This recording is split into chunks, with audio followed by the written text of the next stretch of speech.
alam ko hindi ko na makukuha yung pera ko, which is so frustrating. Pero I just want people to be aware of this person. Kasi I think he's still trying to to go out and victimize. Isa pong Pilipino sa Ontario ang dumulog sa Omni News matapos umanong maloko ng kasosyo sa negosyo. Nakumbinsi umano siyang ipagamit ang pera sa home buyers na nangangailangan ng pondo para sa closing fees ng binibili nilang property. Pinangakuan din umano siya ng malaking interes.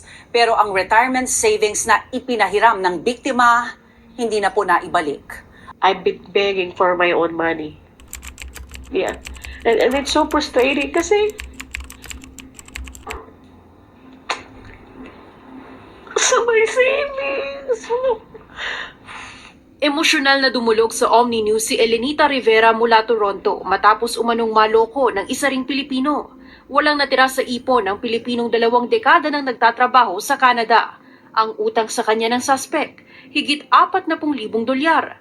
Nakilala raw ni Rivera ang suspect sa isang online marketplace noong siya sana'y naghahanap ng mabibiling aso.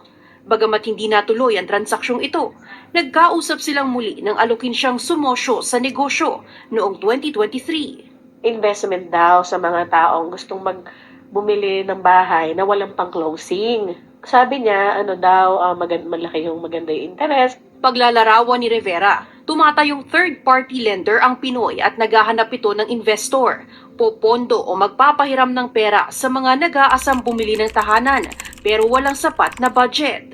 Kunyari, ako yung client, ikaw yung bangko, na ako yung client, pupunta sa bangko, hindi mo ako ma-approvean kasi wala akong enough funds. So, papasok siya ngayon. January 2024, withdraw ko nga yung RRSP ko. Tapos, binigay ko sa kanya. Since